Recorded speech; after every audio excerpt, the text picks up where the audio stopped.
क्या आप इन ईंटों को दबाकर इनकी शेप चेंज कर सकते हैं? या आपने कोई सॉलिड चीज जैसे क्लासरूम में पड़ा डस्टर उठाया हो और उसे पकड़ा और उसकी शेप चेंज हो गई हो? या ये जो टेबल आपको नजर आ रहा है इस पर आपने कभी कोई चीज रखी हो या आप बैठे हो तो इसकी शेप चेंज हो गई हो, ऐसा नोट किया है कभी? नहीं। इसकी वजह ये है कि ये बॉडी कहलाती है रिजिड बॉडी। रिजिड बॉडी में क्या है कि किसी भी जानिब जब फोर्स लगती है तो वो जिन पार्टिकल से बनी होती है वो पार्टिकल्स अपनी जगह चेंज नहीं करते, उसको हम कहते हैं रिजिड। ये कोई बहुत बड़ा साइंस का कॉन्सेप्ट नहीं है। रिजिड का मतलब होता है कोई चीज जो हार्ड हो या सख्त किस्म की चीज जिसको दबाने से उसकी शेप चेंज ना हो। अच्छा, रिजिड बॉडी के उलट भी एक चीज होती है। ये आपको क्या नजर आ रहा है?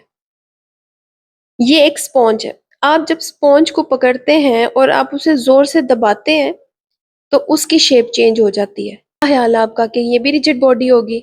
नहीं, ये रिजिड बॉडी नहीं है। ये है सॉफ्ट। ये वो बॉडी है जिसको हमने प्रेस किया और फोर्स लगाई तो इसकी शेप चेंज हो गई। रिजिड बॉडी है ये।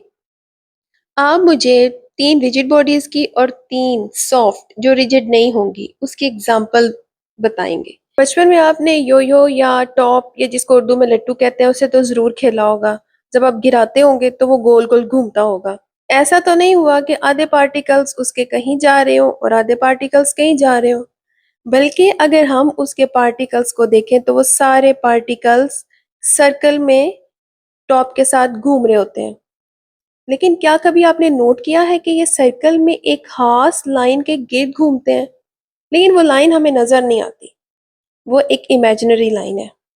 यहाँ पर भी आपको वो लाइन नजर आ रही है, लेकिन ये टॉप की अपनी शेप है। ये वो लाइन नहीं है जिस लाइन की मैं बात कर रही हूँ।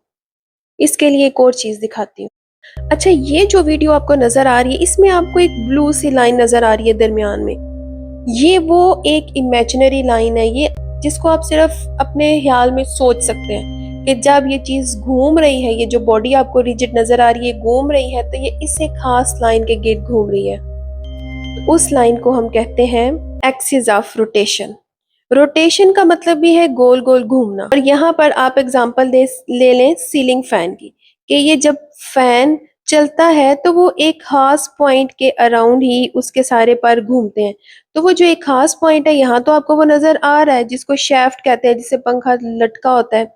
लेकिन अगर किसी चीज को आप फ्रीली जमीन पे घुमा रहे हैं तो लाजमी नहीं है आपको वो चीज नजर आए कि वो एक्सिस ऑफ रोटेशन क्या है। तो ये एक सेंटर में से समझ लें इमेजिनरी लाइन गुजरती है जिसको हम कहते हैं एक्सिस ऑफ रोटेशन। जैसे आप देखें कि यहाँ पर ये बच्चा दरवाजा खोल रहा है तो आप देखते हैं कि ये जो हिंज है इसके अराउंड ही हमारा दरवाजा घूमता है। इसको भी हम कहते हैं एक्सिस ऑफ रोटेशन। क्या आप कोई मुझे ऐसी एग्जांपल दे सकते हैं कि जिसमें एक्सिस ऑफ रोटेशन आपको नजर ना आ रहा हो लेकिन एक्चुअली एग्जिस्ट करता हो? ओके, पेज जो आपकी बुक का है वो उसकी मैं पिक्चर साथ में लगा रही हूँ। आप उसको नोट करके एक्सिस ऑफ रोटेशन की और रिजिड बॉडी की डेफिनेशन विद एग्जांपल नोट कर लें। मुझे ये बताएं कि ये बच्चा इस जगह पर फोर्स लगाकर दरवाजा इजीली खोल सकता है या हिंज वाले एरिया में फोर्स लगा के इजीली दरवाजा खोल सकता है? आप जब ये वाला लेक्चर अटेंड करेंगे तो आपको पता चल जाएगा कि किस जगह पर आप दरवाजे को फोर्स लगाएं तो कम फोर्स से आप दरवाजा इजीली खोल सकते हैं। उसके लिए एक वीडियो भी देखें। अच्छा, वीडियो में आपको नजर आ रहा है कि दरवाजे को पहले हिंज से टच किया गया, ओपन नहीं हुआ, और अब हम उसको नॉब से टच कर रहे हैं, पकड़ के खोल रहे हैं तो दरवाजा इजीली खुल जाता है। तो ऐसी क्या वजह है कि हिंज के करीब जोर लगाएं तो दरवाजा नहीं खुलता और हिंज से जरा फासले पे नॉब से पकड़ के दरवाजा खोलते हैं? और ये कभी आपने नोट किया है कि हम कभी कभी किसी चीज को फोर्स लगाते हैं तो वो फोर्स उस चीज को सीधा आगे चला देती है। जैसे इस टेबल पर फोर्स लग रही है तो ये टेबल आगे आगे मूव कर रहा है। तो इसको कहते हैं linear effect of force. Times force किसी चीज को सीधा चलाती है और सम टाइम्स फोर्स किसी चीज को घुमा देती है। जब आप इस टॉपिक को समझेंगे तो आपको अंदाजा हो जाएगा कि हम हमेशा दरवाजे को नॉब से पकड़ के खोलते हैं। तो उसकी वजह क्या है? उसकी वजह है ये एक्सिस ऑफ रोटेशन और जहां पर फोर्स लगाई जा रही है उसके दरमियान डिस्टेंस कितना है। हम टॉपिक को समझते हैं इस डोर के थ्रू। अब तो हम जब नॉब को पकड़कर इस पॉइंट पर फोर्स लगाएंगे तो चूंकि हमने फोर्स इस पॉइंट पर लगाई है इसको हम कहते हैं line of action of force, यानी वो लाइन जिसके थ्रू हम फोर्स लगा रहे हैं। तो ये कौन सी फोर्स हम कैसे लगाते हैं? फोर्स होती है परपेंडिकुलर, यानी परपेंडिकुलर फोर्स आप लगाएंगे 90 डिग्री के एंगल पर, तो ये होगा line of action of force. अब यहाँ पर आपको ये चीज याद है, इसको हम कहते हैं हिंज। अब हिंज और लाइन ऑफ एक्शन के बीच में जो डिस्टेंस है उसको हम कहते हैं moment arm. Turning effect of force का एक नाम है जिसको हम कहते हैं टॉर्क, और उसको हम टी को थोड़ा टेढ़ा करके लिखते हैं जिसे कहते हैं tau. Tau is equal to r into F.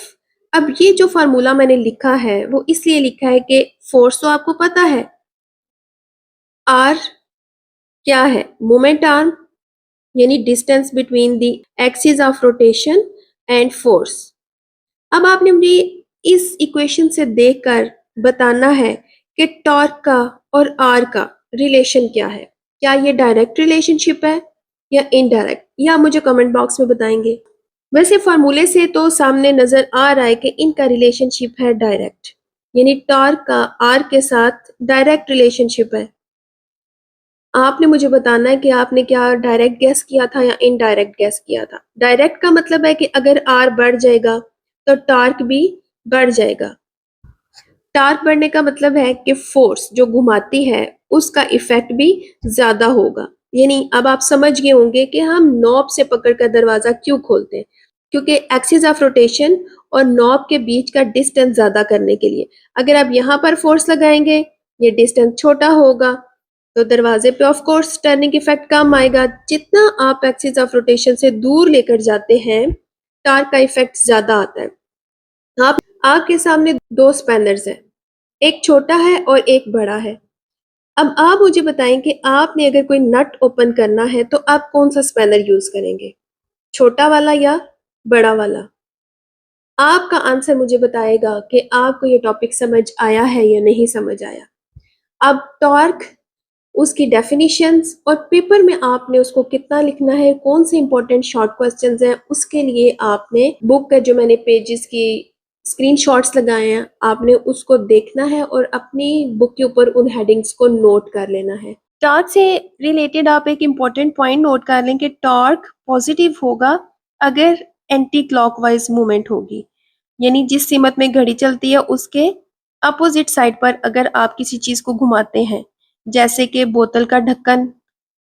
और इसी तरह से टॉर्क होगा नेगेटिव जब आप क्लॉकवाइज मूवमेंट देखेंगे। घड़ी को आपने अपने माइंड में रखना है, जिस सिमत में उसकी सुइयां चलती हैं उसी सिमत में आपने सोचना है कि क्लॉकवाइज है, उसके अपोजिट साइड जो है वो एंटी क्लॉकवाइज है। मूवमेंट ऑफ फोर्स के बुक के पेज की तरफ आते हैं और पेज है हमारा 82।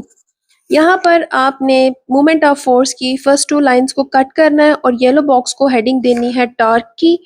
उसके बाद आप यहाँ पर उसका फार्मूला लिखेंगे और फार्मूला में यूज जो एलिमेंट्स हैं उनका बताएंगे। और नेक्स्ट हमारी जो फोर्थ लाइन बन रही है उस रिमेंबर जहाँ पर है, यहाँ पर आप हेडिंग देंगे एक्सप्लेनेशन की और ये यहाँ तक आ जाएगी न्यूटन मीटर तक। ठीक है, यहाँ पर एक इम्पोर्टेंट पॉइंट डिस्कस हुआ है कि जब line of action of force passes through the axis of rotation because its moment arm become zero तो टॉर्क नहीं प्रोड्यूस होगा। इसका क्या मतलब? ये जो ग्रीन लाइन है ये आपको नजर आ रही है, ये एक्सिस ऑफ रोटेशन है और ये जो ब्लैक एरो है ये line of action of force है। अब ये देखें कि ये एक दूसरे के साथ 90 डिग्री का एंगल बना रहे हैं कि एक्सिस ऑफ रोटेशन और line of action of force के बीच में कोई डिस्टेंस ही नहीं है, जिसकी वजह से टॉर्क प्रोड्यूस नहीं होगा। यानी यहाँ पर अगर हम इक्वेशन को लिखें तो R इंटू एफ के फोर्स तो लग रही है, चाहे आप कहते हैं कि 100 न्यूटन फोर्स लग रही है, लेकिन मूवमेंट आर्म यहाँ पर जीरो है तो टॉर्क का आंसर क्या हुआ? जीरो। इसका मतलब है कि मोमेंट आर्म जितना बड़ा होगा टॉर्क उतना ही ज्यादा प्रोड्यूस। लास्ट पैराग्राफ की आप हेडिंग देंगे when F is not perpendicular. तो आप इसको समझ लें कि लिखा क्या हुआ है। यहाँ पर आपको जो डायग्राम नजर आ रही है, यहाँ पर उन्होंने ये ओ एक्सिस ऑफ रोटेशन है और P line of action of force है। वो कहते हैं कि जब यहाँ पर आप देखें कि ये मोमेंट आर्म शो किया मैंने और line of action of force, तो ये 90 डिग्री का एंगल बना रहे हैं। ठीक है, द आर है यहाँ पर, अगर आर है और एफ बी है और ये परपेंडिकुलर है तो टॉर्क प्रोड्यूस हो जाएगा। लेकिन यहाँ पर आप देखें कि ये फोर्स है, ये फोर्स 90 डिग्री का एंगल ओ पी के साथ या मोमेंट आर्म के साथ नहीं बना रही, तो उसके लिए हमें रेजोल्यूशन ऑफ वेक्टर्स का सहारा लेने पड़ेगा, जिसमें हम एफ को एफ साइन थीटा और एफ कॉस थीटा में बदलेंगे। यहाँ पर हम एफ साइन थीटा की मदद लेंगे ताकि हम परपेंडिकुलर कंपोनेंट ऑफ फोर्स लेकर टार्क फाइंड आउट करें। उसी सिचुएशन में अगर आप फोर्स एफ को नहीं रिजॉल्व करते तो ये डिस्टेंस है मोमेंट आर्म, इसको रिजॉल्व करें। ये देखें, एक इसका ये कंपोनेंट दिखाया और ये बेस दिखाई है। ये सारी बातें जो है इस पैराग्राफ में लिखी हुई हैं। अगर तो आपको ये टॉपिक समझ आ जाता है तो इंशाल्लाह फिर थर्ड लेक्चर भी आएगा। नेक्स्ट वीडियो में मैं आपको बताऊंगी कि कपल क्या होता है, ये कौन सी फोर्स है, और दूसरा टॉपिक होगा हमारा प्रिंसिपल ऑफ मोमेंट्स। मुझे आपके फीडबैक का इंतजार रहेगा। नेक्स्ट वीडियो तक के लिए अल्लाह हाफिज।